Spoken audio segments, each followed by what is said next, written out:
गुरुदेव को, परम वंदनीय माता जी को याद करते हुए गायत्री मंत्र के साथ अपनी बात आरंभ करना चाहूँगा। इस सृष्टि में, इस समष्टि में दो तरह के परिवेश हैं, दो तरीके के इन्वायरमेंट हैं। एक वो जिसको कि हम लोग पर्यावरण कहते हैं, जलवायु का नियमन, मौसम के चक्रों का संतुलन, जाड़ा, पानी, धूप, इसकी व्यवस्था बनाना पर्यावरण का काम है। और एक वो जिसको कि हम लोग वातावरण कहते हैं, जो हमारे अंतर्मन में है, हमारे अंतरंग में है। अंदर सद्भावनाओं को जन्म देना, सद्बुद्धि को जन्म देना, सन्मार्ग की प्रेरणा को उत्पन्न करना, ये वातावरण का काम है। दिखाई नहीं पड़ता, पर एक एक जगह पर छोटे छोटे अणु में, छोटे छोटे कण में वातावरण संव्याप्त है।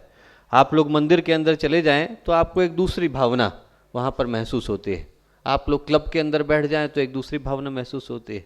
बार के अंदर आप बैठेंगे तो दूसरा लगेगा, और वहीं पर यदि आप गुरुदेव के चरणों में जाकर के बैठ जाएंगे, माँ की गोद में जाकर के बैठ जाएंगे तो दूसरा लगेगा।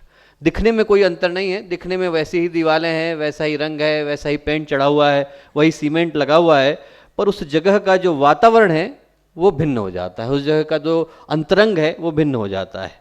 और हमारे अंतरंग में सद्भावनाओं को जन्म देने का जो मंत्र है वो माँ गायत्री का मंत्र है। गायत्री जो शब्द है वो संस्कृत के दो शब्दों से निकल करके आया है। गयः का मतलब होता है प्राण, त्रयः का मतलब होता है त्राण। त्राण का मतलब होता है रक्षा करने वाली, वो शक्ति जो हमारे प्राणों की रक्षा करती है, भटके हुए इंसान को सही दिशा में ले जाती है, उसके मन में सद्बुद्धि की, सन्मार्ग की, सद्भावनाओं की चाहत भरती है, उसको हम कहते हैं माँ गायत्री। तो सबसे पहले उसी माँ गायत्री को याद करते हुए, इस भावना के साथ कि हमारे भटके हुए मन को वो सही दिशा में ले जाएं, मैं अपने इस संक्षिप्त से उद्बोधन को शुरू करना चाहूँगा। और ये कहूँगा कि मंत्र को कहने के लिए शब्दों की नहीं, भावों की आवश्यकता पड़ती है। टॉल्स्टॉय ने एक कहानी लिखी है, और बड़ी अच्छी कहानी लिखी है। 3 निरक्षर व्यक्तियों की कहानी लिखी है। 3 व्यक्ति थे, इलिटरेट थे, पढ़ लिख नहीं सकते थे, और उनके मन में भावना जग गई, भगवान के साथ उनका संबंध बन गया। जो भी वो अपनी अस्फुट भाषा में, इधर उधर की भाषा में बोलते, भगवान उसको सुनते, उनकी इच्छा पूरी कर देते। और ये जो बात थी वो चर्च के पादरियों को सही नहीं लगी। उन्होंने कहा साहब, भगवान को बुलाने का एक सिस्टम होता है, प्रोटोकॉल होता है, ये लोग तो ऐसे ही अनपढ़ हैं, ये लोग ऐसे ही बुला रहे हैं भगवान को, ये तरीका सही नहीं है। तो उनको समझाने के लिए पहुँचे। जब समझाने के लिए पहुँचे तो वो लोग जंगल में रहते थे, और उनने उनको जा करके समझाया कि साहब, आप भगवान को बुलाते हो एक सिस्टम से बुलाओ, प्रोटोकॉल से बुलाओ। ये आपको 10 स्टेप हम लोग लिख करके दे रहे हैं, इनके अनुसार आप भगवान को बुलाओ। उन्होंने कहा साहब, हमें कोई दिक्कत नहीं, भगवान को बुलाना है, आप स्टेप लिख करके दे दीजिए, पर हम तो पढ़े लिखे नहीं हैं, हमारे साथ एक व्यक्ति रहते हैं, इनको आप बता दीजिए, थोड़ा पढ़ना लिखना जानते हैं, इनको आप सारे स्टेप लिख करके दे जाइए। तो उनने उनको 10 स्टेप लिख करके दे दी, और पादरी बहुत खुश हुए। उन्होंने कहा कि साहब, आज इन लोगों को हमने समझा दिया कि भगवान को कैसे बुलाया जाता है। और समझा करके वो लोग वापस चले। वहाँ से रास्ते में नदी पड़ती थी, उनने नाव ली, वापस लौट पड़े। आधे रास्ते में पहुँचे कि उनने देखा कि पीछे से बड़ा भयंकर तूफान आ रहा है। उनने मुड़ करके देखा तो देखा कि तीनों के तीनों जो अनपढ़ व्यक्ति हैं, निरक्षर व्यक्ति हैं, पानी पर भागते हुए चले आ रहे हैं। वो लोग घबराए, नाव रोकी। उनने कहा, कहाँ, क्या बात हो गई भैया? उन्होंने कहा, ऐसा है साहब, आप लिख करके तो आए, जो छठा स्टेप है समझ में नहीं आ रहा है, एक बार आप फिर से समझा दीजिए, छठा वाला समझ में नहीं आ रहा है। उन्होंने कहा, भैया तुम छठा भूल जाओ, ये बताओ पानी पर भागते हुए कैसे आ रहे हो? उन्होंने कहा, वो तो कोई दिक्कत की बात नहीं थी, नाव एक ही थी, आप लेकर के चले आए, तो हमने भगवान से प्रार्थना करी तो भगवान ने चलने की व्यवस्था बना दी। तो जो पादरी थे बोले, भैया कि आप जो प्रार्थना कर रहे थे वही करो, आप छठा स्टेप भूल जाओ, आप जिस तरीके से दिल से पुकार रहे थे वही भगवान को पुकारने का सही तरीका है। तो दोस्तों, हम दिल से पुकारते हैं तो ABCD भी मंत्र बन जाता है, और दिल से नहीं पुकारते हैं तो मंत्र भी ABCD बन जाता है। जैसा स्वामी रामकृष्ण परमहंस कहते थे कि दुनिया में 2 तरीके के भक्त हैं, एक वो जो बंदर के बच्चे की तरह का भक्त है, एक वो जो बिल्ली के बच्चे की तरह का भक्त है। बंदर के बच्चे की तरह का भक्त माँ से चिपका रहता है हर वक्त, और बिल्ली के बच्चे की तरह का भक्त म्याऊं म्याऊं करता है कि जहाँ पर भी माँ है वो यहीं आ जाएगी। तो हम लोगों का मंत्र म्याऊं म्याऊं की तरह से है। हम भगवान को पुकारते हैं कि आप तो सब देख सकते हैं, आपके दृष्टि में इस संसार का कोई कोना नहीं है, इस जगह का कोई, इस अस्तित्व का कोई कोना नहीं है जो आपकी दृष्टि से दूर न हो। तो आप हमारे जीवन के दोषों को, दुर्गुणों को, विकारों को अच्छे से देख सकते हैं। इस भावना के साथ हम मन से भगवान को पुकारेंगे तो माँ गायत्री, भगवान सूर्य, सविता देवता, परम पूज्य गुरुदेव, परम वंदनीय माता जी यहाँ साक्षात उपस्थित होंगे। तो एक बार इसी भाव के साथ कि हमारे अंतःकरण की गहराई से माँ गायत्री के लिए पुकार निकले, सबसे विनम्र निवेदन कि जो जहाँ हैं स्थिर होकर के बैठ जाएं, माँ गायत्री का आवाहन करें, भगवान सूर्य का, गुरुदेव माता जी का आवाहन, उनको निमंत्रण। ओ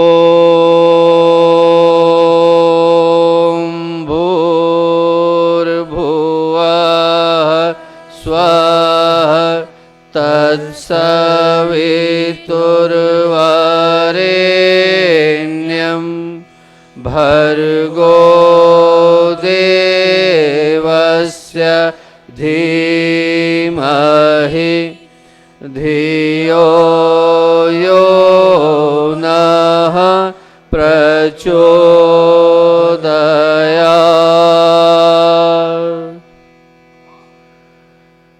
परम पूज्य गुरुदेव परम वंदनीय माता जी के सूक्ष्म सानिध्य में इस टेक्समाको ऑडिटोरियम के दिव्य प्रांगण में आज के इस ऐतिहासिक अवसर पर, जो कि गायत्री परिवार यूथ ग्रुप द्वारा नवंबर 2010 में प्रारंभ किया गया था, उसका जो ये 300वां साप्ताहिक पड़ाव है और बड़े ही दिव्य अवसर पर आया है। कल महाशिवरात्रि का शुभ अवसर है और परसों हरियाली अमावस्या का शुभ अवसर है।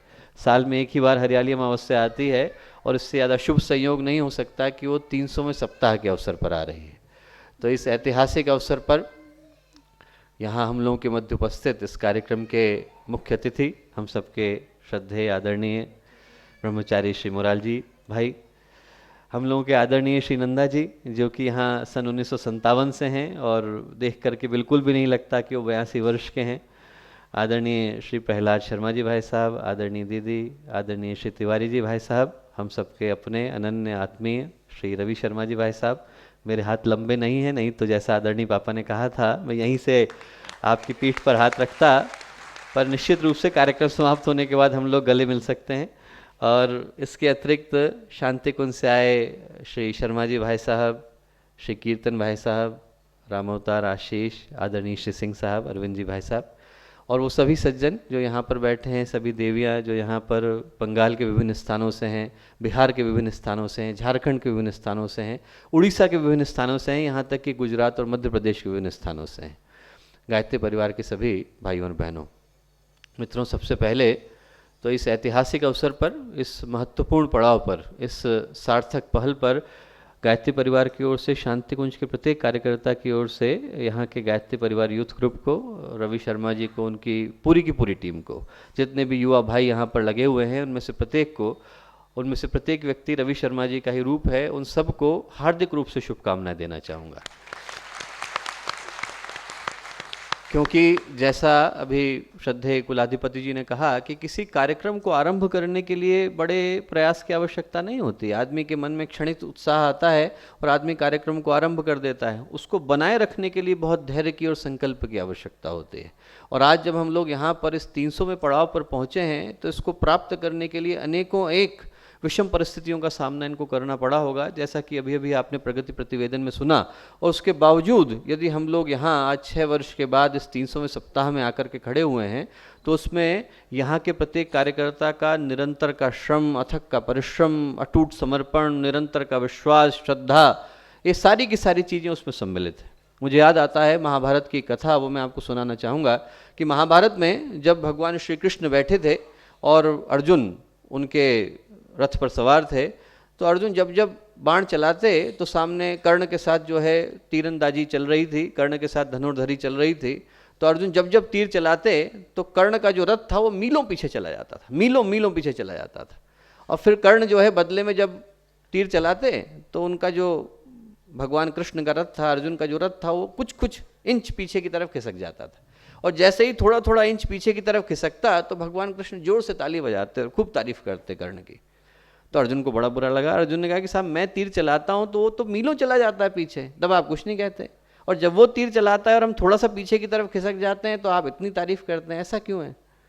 तो भगवान कृष्ण बोले कि एक बात बता बेटा, कि तेरे रथ पर सारथी के रूप में कौन सवार है? तीनों लोगों का अधिपति तेरे सारथी के रूप में सवार है। ऊपर ध्वजा पर कौन बैठा है? पवन पुत्र हनुमान बैठे। ये रथ किसका रूप है? माँ भगवती का रूप है। माँ भगवती ने साक्षात रूप से रथ का रूप लिया था। उसके बावजूद कर्ण के बाणों में इतना दम है कि वो हमें इंच के बराबर पीछे खसेक देता है, और यहाँ तो मैं साक्षात बैठा, उसको मीलों पीछे तो जाना ही है। तो कभी कभी विषम परिस्थितियों में शौर्य पराक्रम निकल करके आता है, वो भगवान का सबसे बड़ा अनुदान होता है। तो विषम परिस्थितियों में जो यहाँ पर ये 300वां पड़ाव आप लोगों ने हासिल किया है, वो उसी कर्ण के शौर्य के बराबर है, पराक्रम के बराबर है। और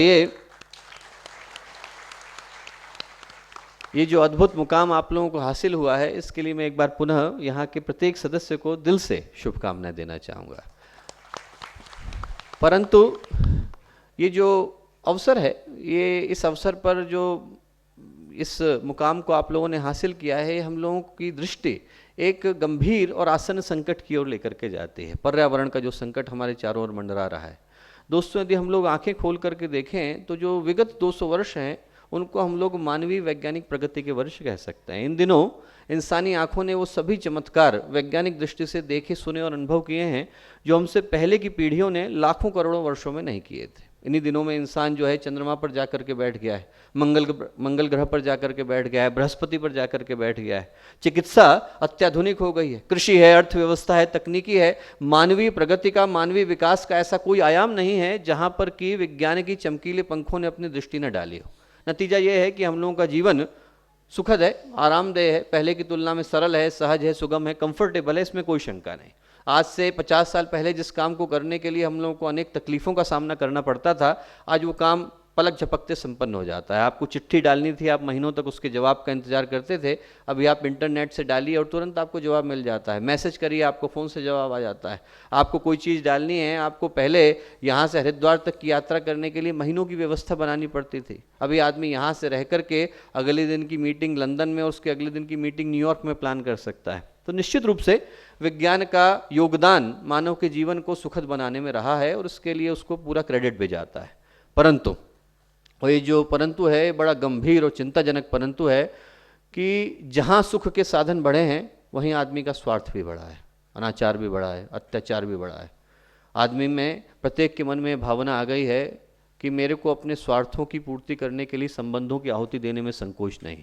हर व्यक्ति को यही लगता है कि मुझे यही चाहिए, अभी चाहिए, इसी वक्त चाहिए, किसी कीमत पर चाहिए, दूसरे का गला घोंट करके चाहिए, दूसरे को मार करके चाहिए। और ये जो स्वार्थ की मनोवृत्ति है दोस्तों, इसने मानवीय संबंधों को तो तहस नहस किया ही है, मानवीय संबंधों को पूरी तरह से उजाड़ा ही है, पर साथ ही साथ ये जो स्वार्थ की मनोवृत्ति जब इंसानी संबंधों से ऊपर उठ करके प्रकृति का शोषण करने में और पर्यावरण का दोहन करने में जुट गई है तो फिर चिंता की बात है, तो फिर चिंता की बात है।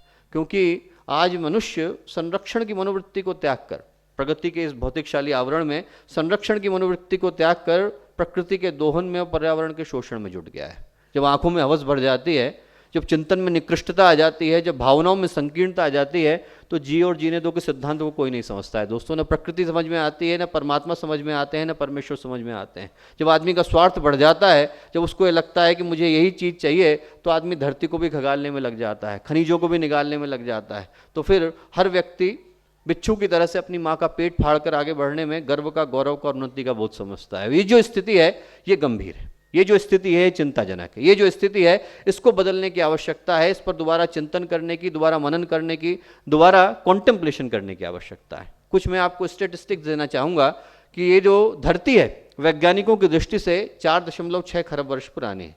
हर कोई कहता है, वैज्ञानिक कहते हैं कि 4.6 बिलियन ईयर्स ओल्ड है। यदि हम लोग उसको एक बार स्केल पर लेकर के आए, 46 वर्ष के स्केल पर लेकर के आए, तो इस 46 वर्ष के इतिहास में इंसानों को इस धरती पर आए 4 घंटे हुए हैं। We have been here only for 4 hours. हम लोगों को, मनुष्यों को धरती पर आए, और उसमें भी जो हम लोगों का इंडस्ट्रियलाइजेशन था, हम लोगों का जो औद्योगिकीकरण था, हम लोगों की जो विकास की प्रक्रिया थी, साइंटिफिक डेवलपमेंट था, टेक्नोलॉजी थी, जितनी चीज़ें थी, इसको शुरू हुए 250 वर्ष हुए हैं। 1 मिनट पहले, लगभग 37 सेकंड पहले इस पूरे 46 वर्ष के इतिहास में ये पूरा प्रगति का क्रम शुरू हुआ है। तो 46 वर्ष के इतिहास में 37 सेकंड पहले भगवान ने हमारे हाथ में चाबी दे दी कि मनुष्य तुम जो है इस सृष्टि के संचालक हो, देखो क्या अच्छा करके दिखा सकते हो। और हम लोगों ने क्या करके दिखाया दोस्तों? हम लोगों ने ये करके दिखाया कि हम लोगों ने इस 37 सेकंड के अंदर दुनिया के 50% से ज़्यादा पेड़ों को नष्ट कर दिया है। जिसको बनने में 4.6 खरब वर्ष नहीं लगे, उसको उजाड़ने में इंसान को 250 वर्ष से ज़्यादा का समय नहीं लगा है।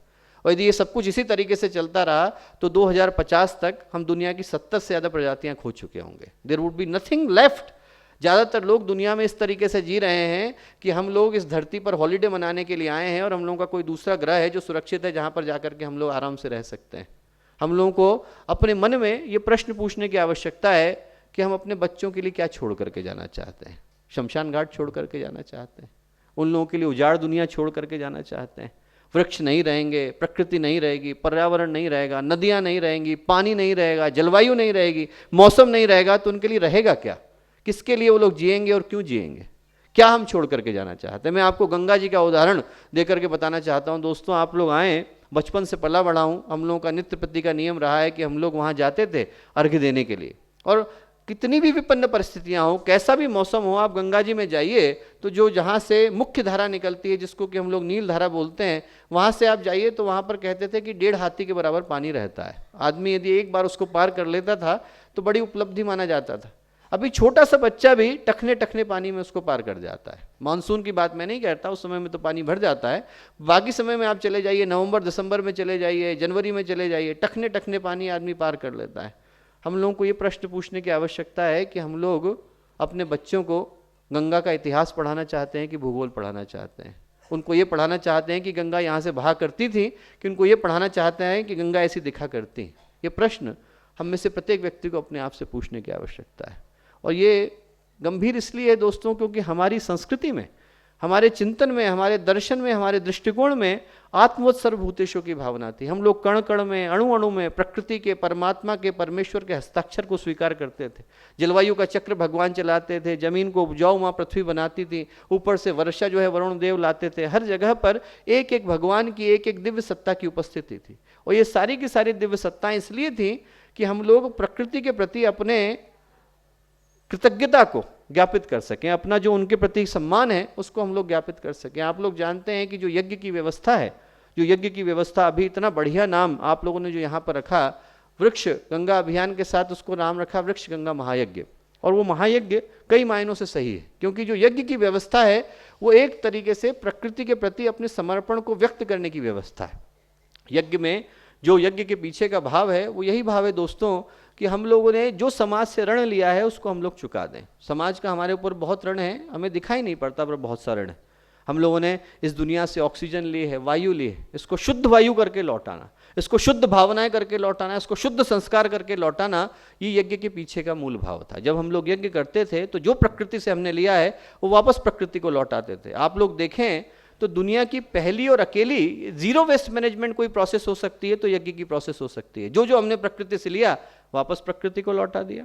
आप लोग देखें तो जो यज्ञ का विज्ञान था, इतना अद्भुत विज्ञान था कि यज्ञ जब हम करते थे तो यज्ञ में से जो आग जलाई तो आग से कार्बन डाइऑक्साइड निकलती थी। कार्बन डाइऑक्साइड कौन लेता था? आसपास के प्लांट लेते थे। जहाँ जहाँ यज्ञशाला होती थी, यज्ञशाला के चारों ओर आप एक प्लांट की हैज लगाते थे, उनने कार्बन डाइऑक्साइड ली, बदले में आपको ऑक्सीजन ली। दोनों के बीच में जो है एक जैसा संबंध चलता था। और उसके बाद जो धुआं आकाश में उठा, वो धुआं जो है जाकर के 3 काम करता था। जितने वैज्ञानिक प्रयोग पिछले 50 वर्षों में हुए, हर एक ने यही चीज़ प्रूव करी है कि वो जो धुआं आकाश में जाता था वो एक तो रेन को बढ़ाता था, उस जगह पे फाइटोकेमिकल्स को बढ़ाता था तो उस जगह की रेन बढ़ती थी।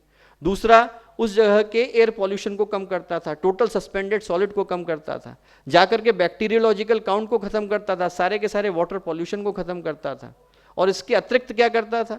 इसके अतिरिक्त ये करता था कि उसके अंदर आप जो जड़ी बूटी डालेंगे उसको दवाई के रूप में इंसान के अंदर जाकर के उसको निरोगी बनाता था। इतनी बढ़िया व्यवस्था थी। हम लोग डॉक्टर हैं, आपको किसी को दवाई देनी है तो आप पहली बार ओरल देंगे, मुंह से दवाई देंगे। मुंह से दवाई देंगे तो आधी उससे ज़्यादा लिवर ले जाएगा, थोड़ी किडनी ले जाएगा। इसीलिए आपको पैरासीटामोल 150 मिलीग्राम लगानी है तो आप 1 ग्राम का पैरासीटामोल देते थे, वो लिवर ले जाएगा।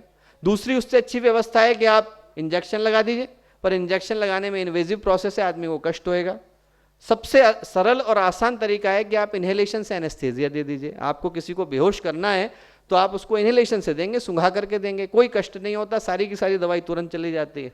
और यज्ञ से बढ़िया तरीका दवाई को डिलीवर करने का और कोई था ही नहीं। इन्हेलेशन से आप दीजिए, एक बार में आपको दवाई जाएगी, और एक को नहीं 25,000 को दीजिए, आप 50,000 को दीजिए।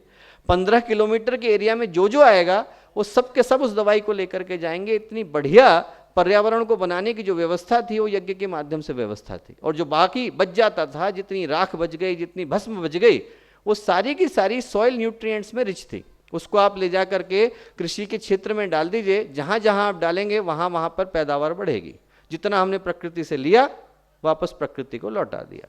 जो पहली दुनिया की जीरो वेस्ट मैनेजमेंट प्रोसेस हो सकती है, आज दुनिया के साइंटिस्ट रिसाइकिल की, रीयूज़ की बात करते हैं, वो हमारी संस्कृति में हमारे ऋषियों ने, हमारे चिंतकों ने, दार्शनिकों ने, आत्मवेदताओं ने आज से हजारों साल पहले दे दी कि जो हमने प्रकृति से लिया वापस प्रकृति को लौटा दिया। पर्यावरण को भी पुष्ट किया, आदमी को भी निरोगी किया, लोगों के प्राणों को भी जीवंत किया, पादपों को भी अच्छा किया, कृषि को भी बढ़ाया। ऐसा कोई क्षेत्र नहीं है जिसको हमने नहीं छोड़ा, और ये व्यवस्था पहले से हम लोग लेकर के आए थे। और ये पर्यावरण के माध्यम से 3 संदेश दोस्तों हम लोगों को मिलते थे, जिसको हम लोग स्वस्थ पर्यावरण बोलते हैं। क्या क्या? पहला तो ये कि जो हमारे पे समाज का ऋण है उसको हम लोग चुका करके जाएं। जितना भी हम लोगों ने समाज से लिया है उसको हम लोग चुका करके जाएं। हम लोगों को दिखाई नहीं पड़ता, पर भगवान ने हर जगह पर, हर कोने में इस तरीके की यज्ञ की व्यवस्था बना रखी है। एक यज्ञ, एक जो चक्र है वो हम लोगों के अंदर चल रहा है। हमारा हाथ कमाते हैं पर हाथ खा थोड़ी जाते हैं। हाथ जो है कमाता जरूर है, खाने का काम मुंह करता है। फिर मुंह अपने पास रख लेता है क्या? मुंह उसको पेट की तरफ भेज देता है।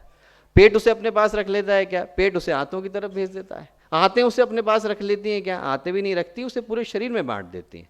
इनमें से कोई एक भी स्वार्थी हो जाए, हाथ कहें कि साहब मैं कमा रहा हूं, मैं मुंह को नहीं दूंगा, फिर क्या होगा? फिर आदमी को भूखा रह जाएगा। और मुंह है जो वो ये सोच ले कि नहीं साहब मैं ही खा रहा हूं, बाकी को नहीं बांटूंगा, मैं यहीं अपने पास रख लूंगा, पेट की तरफ नहीं भेजूंगा, पेट सचे मैं अपने पास रख लूंगा। इनमें से कोई भी एक स्वार्थी हो जाए दोस्तों, तो आदमी का वहीं पर राम नाम सत्य हो जाएगा। अगले दिन आदमी जिंदा नहीं बचेगा। ये जो भगवान की बनाई व्यवस्था है उसमें पर्यावरण से यही संदेश हमको मिलता था कि जो हमने लिया वो हम दूसरे की तरफ भेज दें। जो हमें परमात्मा ने दिया है, जो हमें ऊपर वाले से मिला है, उसे हम आगे वाले की तरफ भेज दें, उसको अपने दूसरे व्यक्ति के पास प्रेषित करें। पर्यावरण का संदेश था। आप लोगों को बताऊं कि अभी जो श्रद्धेय कुलाधिपति जी बोल रहे थे कि दुनिया का टेम्परेचर पिछले 30 वर्षों के अंदर 2.5 सेंटीग्रेड बढ़ गया है। जिस व्यक्ति ने इस पर शोध करी उसका नाम था जेम्स लवस्टॉक, बहुत प्रसिद्ध साइंटिस्ट था। और नासा ने उसको अपॉइंट किया था ये जानने के लिए, जब मंगल ग्रह पर यान भेजा गया पाथफाइंडर, तो उसको चेक करने के लिए भेजा गया। और जो जेम्स लवस्टॉक ने कहा कि साहब हम मंगल ग्रह पर यान भेजें, उससे ज़्यादा अच्छा है कि हम पहले धरती के वातावरण को देखें कि धरती के वातावरण में और मंगल ग्रह के वातावरण में क्या अंतर है। तो उसने जब स्टडी करी तो उसको बड़ा आश्चर्य हुआ। ये जान करके आश्चर्य हुआ कि अपने सौर मंडल में 9 ग्रह हैं, 9 ग्रह में सारे के सारे ग्रह, जितने ग्रह हैं, जब से भगवान सूरज बने हैं हमारे सौर मंडल में, तब से लेकर हर ग्रह का टेम्परेचर जो है वो 25 गुना बढ़ गया है, जितना था पृथ्वी को छोड़ करके। पृथ्वी को छोड़ करके जितने ग्रह थे सबके सबका तापमान 25 गुना बढ़ गया। तो जेम्स को बड़ा आश्चर्य हुआ। उन्होंने कहा कि साहब ऐसा धरती के अंदर क्या हो रहा है जो बाकी और ग्रहों के अंदर नहीं हो रहा है। तो उसने एक हाइपोथेसिस दी बाकी सारे साइंटिस्ट के साथ मिलकर के। उसने हाइपोथेसिस ये दी कि हमारी जो धरती है वो जीती जागती धरती है। हमारी धरती जो है वो एक ग्रह का पिंड नहीं है, बल्कि जीवित माँ है इसके अंदर। क्या उनने थ्योरी दी? थ्योरी ये दी कि जितनी हम लोग लेते हैं एक दूसरे से छोड़ते हैं, हमने ऑक्सीजन छोड़ी, दूसरे ने कार्बन डाइऑक्साइड ली, ये सब हम लोग कर रहे हैं, ये तो एक निश्चित मात्रा में, जितनी ऑक्सीजन गई उतनी वापस में आ जाएगी। पर जो एक्स्ट्रा की कार्बन डाइऑक्साइड होती है उसको धरती के ज्वालामुखी निकाल करके आसमान में फेंक देते हैं, और वो जितनी आसपास गई उसको बादल सोख लेते हैं, बादल सोख करके उसको बारिश में बदल देते हैं, बारिश जो है उसको जितने भी पहाड़ हैं वो सारे के सारे ले लेते हैं, और पहाड़ लेकर के उसको क्या बना देते हैं? लाइम एसिड बना देते हैं। वहाँ से बारिश होती है, बह करके समुद्र का बेड बन जाता है, समुद्र के बेड से दोबारा से ज्वालामुखी फूटता है, फिर आसमान में चला जाता है। उनने कहा सिर्फ एक व्यवस्था ऐसी है जिसमें कि न केवल इंसान पार्टिसिपेट करते हैं बल्कि पानी पार्टिसिपेट करता है, रॉक पार्टिसिपेट करती है, हर कोई पार्टिसिपेट करता है। इसके कारण धरती का जितना टेम्परेचर है पूरा का पूरा व्यवस्थित बना रहता है। तो दोस्तों एक ये जो चक्र चल रहा है, ये पर्यावरण से हम लोग मैसेज लेकर के आते थे कि हम लोगों ने जो भी लिया है उसको दूसरे तक पहुंचा दें, दूसरे तक प्रेषित कर दें। और दूसरा जो पर्यावरण का संदेश था वो ये संदेश था कि हम लोग लेवता बन करके नहीं जिए, हम लोग देवता बन करके जिए। लेवता का मतलब होता है कि जब हम लोग सिर्फ अपने बारे में सोचते हैं, और देवता का मतलब होता है कि जब हम दूसरे को देने के बारे में सोचते हैं। हम लोग को जितना मिला है, पैसा मिला है, प्रतिभा मिली है, संपदाएं मिली हैं, हम उसको दूसरे को कैसे बांट सकते हैं। पुराणों में कहानी आती है कि नारद मुनि के मन में प्रश्न उभरा कि आखिर भगवान ने ये दोनों के बीच में भेदभाव क्यों रखा है। प्रजापति ब्रह्मा के पास वो पहुंचे अपना प्रश्न लेकर के, और उनसे बोलने लगे कि साहब एक बात बताइए आप, कि देवता और असुर दोनों आपके पुत्र हैं, दोनों आप ही के बच्चे हैं, फिर आपने एक को तो सब अच्छा अच्छा दे दिया, एक को आपने स्वर्ग दे दिया, एक को आपने उच्च श्रवा घोड़ा दे दिया, एक को आपने जो है कामधेनु गाय दे दी, एक को आपने दुनिया जहान के जवाहरात दे दिया, और वो भी दे दिया, अमृत भी दे दिया। और जो दूसरे वाले आपके पुत्र हैं असुर, उनको आपने पाताल में धकेल दिया, उनको बेचारों को कुछ भी नहीं है, यज्ञ का भाग भी नहीं मिलता। बोले दोनों आपके पुत्र हैं, फिर आपने भेदभाव क्यों किया है दोनों के बीच में। तो प्रजापति ब्रह्मा बोले कि ऐसा है कि दोनों के बीच में जो अंतर है वो चिंतन का अंतर है। देवता और असुर दो अलग अलग नहीं है, देवता और असुर के बीच का जो अंतर है वो सिर्फ चिंतन का है। बोले नहीं तो हम प्रहलाद को देवताओं में थोड़ी गिनते, असुर के खानदान में पैदा हुए थे। हम लोग बलि को देवताओं में नहीं गिनते, असुर के खानदान में पैदा हुए। बोले खानदान के कारण कोई देवता या असुर नहीं है, चिंतन के कारण है। बोले ऐसा करो कि आज शाम को आप जो है सारे देवताओं और असुर को खाने पे बुलाओ।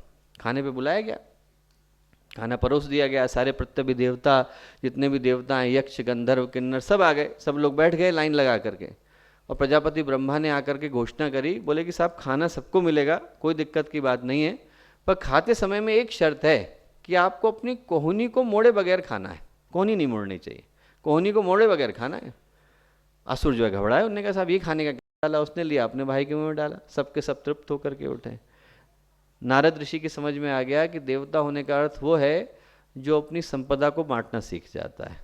जिसके पास जितना है उसको बांटना सीख जाता है, वो देवता बन जाता है। हमें भगवान ने कितना दिया हम नहीं जानते दोस्तों, पर यदि हम बांटना सीख जाते हैं तो हम देवता बन जाते हैं। और जो पर्यावरण हमें संदेश देता है वो यही संदेश देता है कि हमें जितना दिया है, ऊपर वाले ने जितना दे करके भेजा है, उसे यदि हम बांटना सीख जाएंगे, उसको दूसरे के साथ शेयर करना सीख जाएंगे, उसी क्षण हम देवता बन जाते हैं। हमें पैसा दिया है हम बांटें, हमें संपदाएं दी हैं हम बांटें, हमें विभूतियां दी हैं हम बांटें, हमें ज्ञान दिया है हम बांटें, विद्या दी है हम बांटें, जो हमारे पास है उतना दें हम बांटें। टॉल्स्टॉय की कहानी आप लोगों ने सुनी होगी कि टॉल्स्टॉय बड़े प्रसिद्ध साहित्यकार थे, दिल के बड़े भले थे।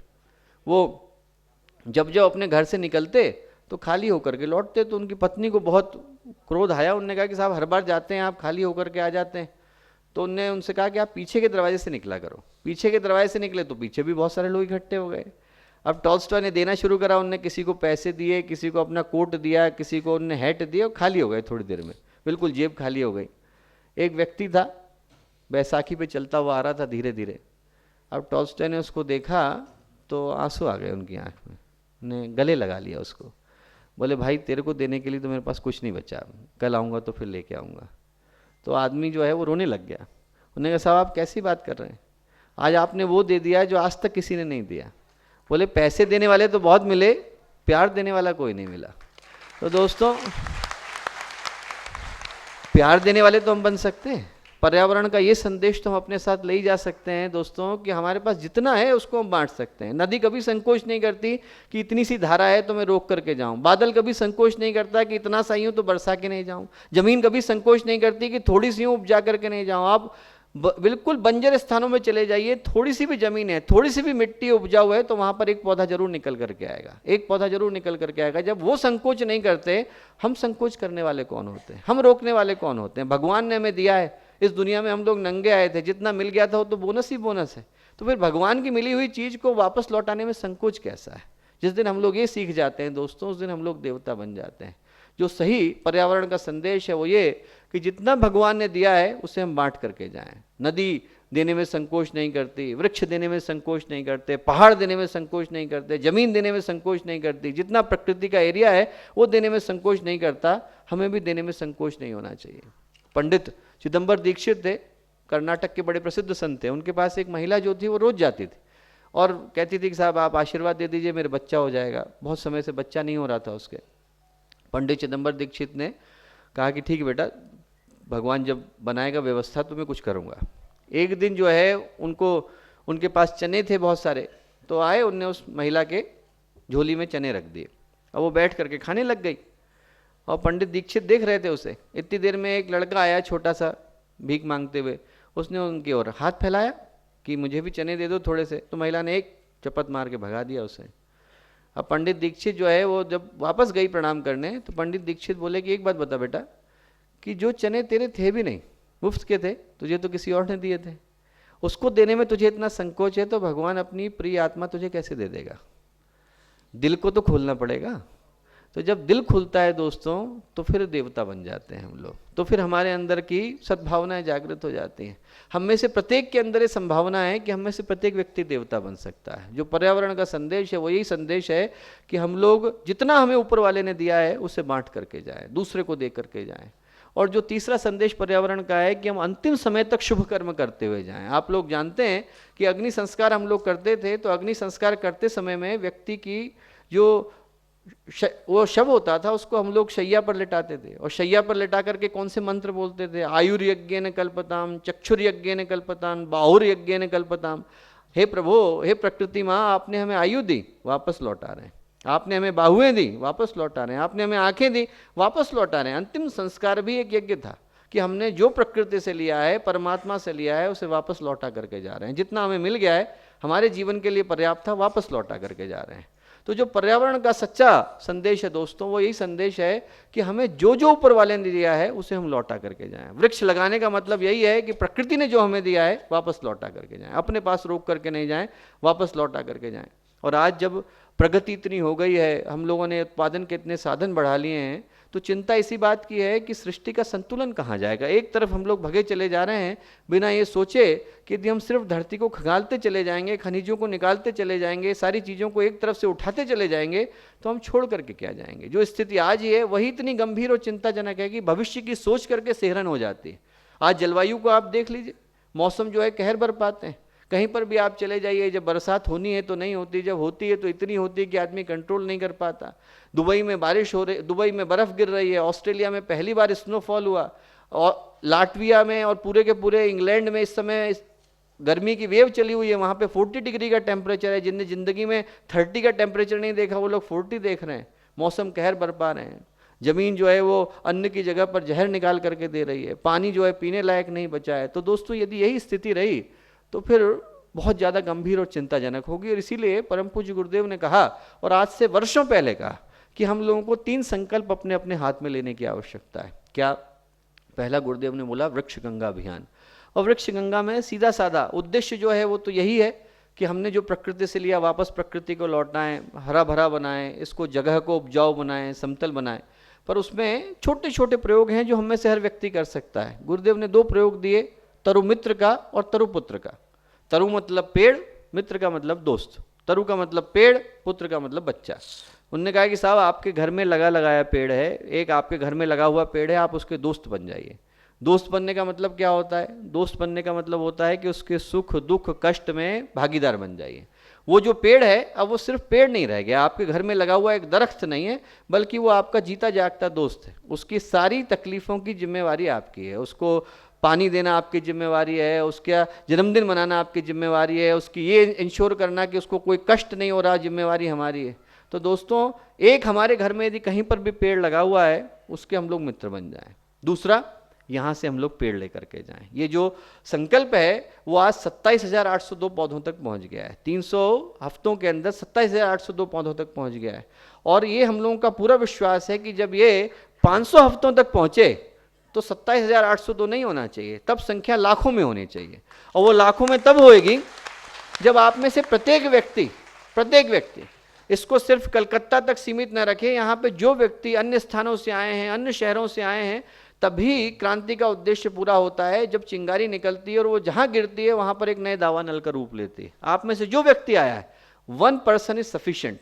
एक व्यक्ति यदि अपने अंदर अच्छे भाव को लेकर के जाएगा और ये सोच करके जाएगा कि मैं जहाँ हूँ, जिस शहर में हूँ, जिस गली में हूँ, जिस मोहल्ले में हूँ, अपने मोहल्ले में कुछ नहीं तो कम से कम 1008 पेड़ लगाऊंगा। इतना आदमी संकल्प लेकर के जाए कि 1 वर्ष के अंदर हम 1008 पेड़ यहाँ से लगाएंगे, जहाँ पर भी जाएंगे लगाएंगे। अपने को देख करके औरों को प्रेरणा देंगे, औरों को देख करके औरों को प्रेरणा देंगे। एक व्यक्ति का संकल्प आप लोग देख ही रहे हैं। रवि शर्मा जी ने बताया कि 5 लोगों के साथ शुरू हुआ संकल्प आज 27,802 पौधों तक पहुँच गया।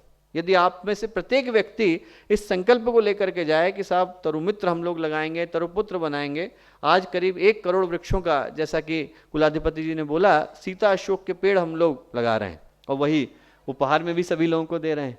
तो ये जो संकल्प है वो ये है कि हम लोग यहाँ से लेकर के जाएं और हर जगह पर इन पेड़ों को लगा करके आएँ। लगाने के लिए 2 ही चीज़ों की आवश्यकता है, संकल्प की आवश्यकता है, योजना की आवश्यकता है, धैर्य की आवश्यकता है, अंदर से इस भावना की आवश्यकता है कि हम करना चाहते हैं। ये भावना आ जाए तो बहुत सारे लोग बहुत सारा परिवर्तन ला सकते हैं। दोस्तों मैं आपको बताऊं, आप लोग ट्रिनिडाड एंड टोबैगो जाएं कभी, तो ट्रिनिडाड एंड टोबैगो जो है वहाँ पर अपने भारतवर्ष से 160 वर्ष पहले बिहार से, भोजपुर से, सब जगहों से लोगों को ले जा करके वहाँ बसाया गया था। सारे हिंदू लोग वहाँ पर गए थे और वो जो है क्रिश्चियन कंट्री है। तो वहाँ पर जो अपने लोग थे उनने रामायण के माध्यम से, महाभारत के माध्यम से, इन्हीं परंपराओं के माध्यम से जैसे तैसे सनातन धर्म को जिंदा रखा। अब उनके मन में भाव आया कि साहब हम अपना मंदिर बनाएंगे। तो जो लोकल काउंसिल थी उनने कहा कि साहब क्रिश्चियन कंट्री है, आप यहाँ पे मंदिर नहीं बना सकते। तो उनने कहा कि साहब रूल क्या है? उनने कहा रूल यह है कि यहाँ की धरती पर मंदिर नहीं खुलेगा। तो एक वहाँ पर महंत पहुंच गए। महंत का नाम था सेवादास जी। सेवादास जी ने कहा कि साहब रूल ये कहता है कि धरती पर मंदिर नहीं खुलेगा, समुद्र में तो खुल सकता है। तो उनने अपने हाथ से रोज वो बाल्टी लेकर के जाते, मिट्टी लेकर के जाते और समुद्र को पाटना शुरू करा, और उनको देखकर अनेकों लोग लग गए समुद्र को पाटने में। And he establish the first temple in Trinidad and Tobago. पहला मंदिर उनने ट्रिनिडाद एंड टोबैगो में इस्टेब्लिश किया, अपने हाथ से जा करके रोज बाल्टी लेकर लग जाते थे। दोस्तों, एक व्यक्ति के अंदर संकल्प आ जाए, एक व्यक्ति के अंदर ये भाव आ जाए, तो कितने लोगों के लिए प्रेरणा का स्रोत बन सकते हैं, कितने लोगों के लिए हम लोग प्रेरणा का स्रोत बन सकते हैं। मैं आपको बताऊं कि यहीं की हैं सुभाषिनी मिस्त्री, हसनपुकुर गांव है छोटा सा, वहाँ की रहने वाली, सब्जी बेचने वाली। और वो जो महिला जब 21 साल की थी तो उनके पति को बीमारी हो गई गंभीर, और उनको डॉक्टर के पास लेकर के गए वो। तो दुर्भाग्य से जब तक डॉक्टर का इलाज मिलता और डॉक्टर का सहयोग मिलता तब तक उनका देहांत हो गया। तो 21 साल की महिला, और पढ़ी लिखी नहीं थी, 4 बच्चे उनके थे, विधवा हो गई, और जो सबसे छोटा बच्चा था वो 3 महीने का था। तो आप कल्पना करके देखो कि एक महिला जो सब्जी बेचने का काम छोटे से गांव में करती हो और उसके पास इतनी सारी समस्याएं जूझने को हो, उनके मन में संकल्प आया कि साहब मैं जब तक अपने गांव में हॉस्पिटल नहीं खोल लूँगी चैन से नहीं बैठूंगी। कोई भी सुनेगा तो हंसेगा कि साहब महिला जो बिल्कुल मुश्किल से 100 रुपया भी नहीं कमा रही, हॉस्पिटल कहाँ से खोलेगी। और इस बात को 47 साल गुजर गए। उनका जो तीसरे नंबर का लड़का था अजय, वो डॉक्टर बन गया, यहीं यूनिवर्सिटी ऑफ कैलकाटा से एमडी की डिग्री ली, और जब जॉब मिली तो छोड़ करके वापस गांव चला गया। तो आसपास के जो दोस्त थे, प्रोफेसर थे, उनको लगा कि साहब गया कहाँ, ढूंढने के लिए पहुंचे वापस। गांव में पहुंचे तो उनके आंखों में आंसू आ गए। 47 साल गुजर गए थे। 47 साल में सुभाषिनी मिस्त्री ने अपने लिए एक साड़ी नहीं खरीदी थी, बच्चों के लिए कपड़े नहीं खरीदे थे, घर में कोई बर्तन भांडा नहीं खरीदा था। जितना उनके पास पैसा आया वो सिर्फ और सिर्फ हॉस्पिटल खोलने के लिए सेव करती चली गई। 22,000 रुपये बचा पाई थी बस 47 साल में। 22,000 रुपये, 22,000 रुपये में आप दिल्ली जैसी जगह में चले जाइए तो 1 महीने के किराए का मकान भी ढंग का नहीं मिलेगा आपको। पर जब लोगों को पता चला कि एक महिला ऐसी है, तो जिसके पास जो था उसने देना शुरू करा। किसी ने घर दिया, किसी ने बल्लियाँ दी, किसी ने कुछ दिया, किसी ने कुछ दिया, और आज से 12 साल पहले उन्होंने अपने गांव में हॉस्पिटल खोला, humanity hospital, from poor for poor, गरीबों के लिए गरीबों के द्वारा, 50 बेड का सुपर स्पेशलिटी हॉस्पिटल। तो दोस्तों, यदि किसी के मन में आ जाए, हम में से एक व्यक्ति के मन में संकल्प आ जाए कि साहब मैं अपने क्षेत्र को हरा भरा करना चाहता हूँ, हर व्यक्ति के घर में एक पेड़ को रोपना चाहता हूँ, जितने हमारे मोहल्ले हैं उसमें से हर व्यक्ति के घर में एक पेड़ को ले जाना चाहता हूँ, हर व्यक्ति के मन में भाव को जगाना चाहता हूँ कि साहब प्रकृति का सम्मान करने की आवश्यकता है, हमारे बच्चों के लिए अच्छा जहान छोड़ने की आवश्यकता है, तो फिर उस संकल्प के आगे कौन नहीं रुकने वाला है। आप देखिए, संकल्प एक बार आपके मन में खड़ा हो जाए तो उसके आगे हजारों लोग भी खड़े हो जाएं तो वो ठहरने वाले नहीं। हम लोग मॉन्ट्रियल में गए, एक छोटी सी जगह, और ये अंतिम कहानी सुना करके मैं बात को समाप्त करूंगा कि छोटी सी जगह, वहाँ पर एक 90 वर्ष के साधु हैं, बौद्ध साधु, वो जो है 92 वर्ष के, उनका देखने के लिए गए। 387 एकड़ में पूरा का पूरा पहाड़ जो है फैला हुआ है। उसमें पूरे पहाड़ में जितने पेड़ हैं, पेड़ों को काट कर तराश कर उन्होंने भगवान बुद्ध की पूरी जीवन यात्रा बनाई है। हजारों लोग उसको देखने के लिए आते हैं। तो 50 वर्ष के थे, उनसे बात हो रही थी कि कैसे शुरू हुआ, तो उन्होंने बताई अपनी कहानी कि वो 50 वर्ष के थे। उनके गुरु ने कहा कि बेटा तू कनाडा चला जा, और कनाडा जा कर के लोगों को भगवान बुद्ध के बारे में बता। उनको अंग्रेजी बोलनी आती नहीं थी, फिलीपीन से वो आए, और उनको फ्रेंच बोलनी आती नहीं थी जो मॉन्ट्रियल की भाषा है। तो बोले मैं यहाँ पर रहा 3 वर्ष, मुझे समझ में नहीं आया, कैसे बताऊँ, मैं बोल सकता नहीं हूँ, लिख सकता नहीं हूँ। जंगल में उनने किसी से लिफ्ट मांगी कि मुझको जाना था क्यूबेक, रास्ते में किसी ने उनको उस जंगल में छोड़ दिया, और छोड़ा इस भाव के साथ कि व्यक्ति यहीं पर मर जाएगा, इस बुरे भाव के साथ। उन्होंने कहा कि भगवान ने मुझे यहाँ ला करके रख दिया है, अब मुझे कुछ अच्छा करने की आवश्यकता है। 50 वर्ष की उम्र से 88 वर्ष की उम्र तक, 88 की उम्र तक, जब उनको पैरालिसिस हुई, तब तक वो अकेले व्यक्ति लगे रहे पूरे पेड़ों को तराशने में। 387 एकड़ के पूरे जंगल को तराश करके उन्होंने भगवान बुद्ध का जीवन चित्र बना दिया। हजारों लोग उसको देखने के लिए आते हैं। दोस्तों, एक व्यक्ति के मन में संकल्प आ जाए, हमारे पास क्षमता नहीं है तो भी भगवान का दिया अनुग्रह तो है। तो जो सच्चा भाव हमें यहाँ से लेकर के जाने की आवश्यकता है। दोस्तों, योजना गुरुदेव की दी हुई है। आप लोगों के सामने उदाहरण है कि 5 लोग यदि मिलकर के शुरू करें तो कितने बड़े स्थान में पहुंच सकते हैं। प्रेरणा आप लोगों के पास उपस्थित है, गुरुदेव के रूप में उनका जीवन, उनका व्यक्तित्व, कृतित्व उपस्थित है। हम लोगों को सिर्फ यहाँ से अच्छे संकल्प को लेकर के लौटने की आवश्यकता है, एक अच्छे भाव को लेकर के लौटने की आवश्यकता है कि पर्यावरण ने हमें बहुत कुछ दिया है, प्रकृति ने हमें बहुत कुछ दिया है, उसको लौटाने की आवश्यकता है। हम में से यदि प्रत्येक व्यक्ति इस चिंतन को लेकर के अपने साथ लौटेगा तो देवता बन करके लौटेगा। तो फिर सद्भाव का प्रणेता बन करके लौटेगा, तो फिर सद्बुद्धि का दाता बन करके लौटेगा, वो सारे सिद्धांतों को लेकर के लौटेगा जिसका प्रतिपादन गुरुदेव करते रहे, माँ गायत्री करती रही और इस मंत्र की प्रत्येक शिक्षाओं में सन्निहित है।